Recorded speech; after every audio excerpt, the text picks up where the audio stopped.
नमस्कार. आपलं रावेर मीडियात आपलं हार्दिक स्वागत.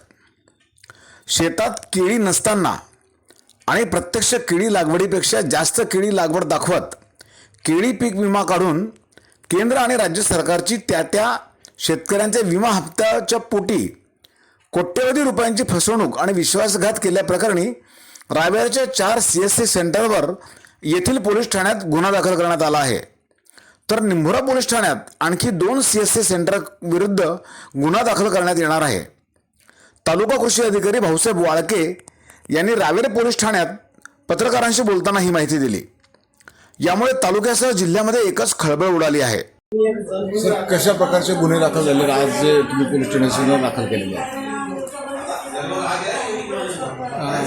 फळपीक विमा योजनेअंतर्गत पुनर्रचित हवामान आधारित फळपीक विमा योजना 2025-26 अंतर्गत ज्या CSC केंद्रांनी 100 अर्जांपेक्षा जास्त अर्ज केळी पीक नसताना भरलेले आहेत, तसेच ओव्हर इन्शुरन्सचे अर्ज भरलेले आहेत, अशा 4 कृषी केंद्रांवर रावेर पोलीस स्टेशन अंतर्गत फसवणुकीचा व विश्वासघाताचा गुन्हा दाखल करण्यात आलेला आहे. आणखी तालुक्यात कुठे कुठे गुन्हे असे दाखल होणार आहेत? उर्वरित तालुक्यात 2 ठिकाणी निंभोरा पोलीस स्टेशन अंतर्गत निंबोल व गोलवाडी येथे गुन्हे दाखल होणार आहेत. जळगाव जिल्ह्यातील केळी पीक विमा योजनेमध्ये शेतात अजिबात केळी नसताना आणि काही ठिकाणी कमी क्षेत्रावर केळीची लागवड असताना अतिरिक्त केळी लागवड दाखवून बोगस केळी पीक विमे काढल्याप्रकरणी प्रकरण जळगाव जिल्ह्यात गाजत आहे. या प्रकरणी महाराष्ट्र शासनाच्या सुदूर संवेदन उपयोजन केंद्र नागपूर यांनी शेतकऱ्यांनी विमा काढलेल्या सर्व केळी लागवडीची उपग्रहाच्या माध्यमातून तपासणी केली आहे.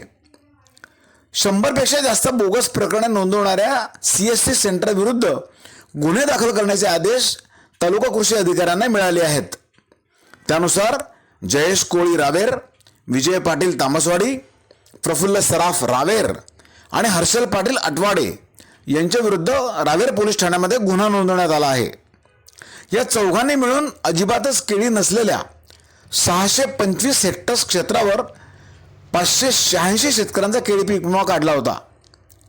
तर लागवड केलेल्या क्षेत्रापेक्षा जास्त लागवड दाखवून विमा काढलेल्या क्षेत्रामध्ये 670 शेतकऱ्यांचा 327 हेक्टर क्षेत्राचा विमा त्यांनी काढला होता.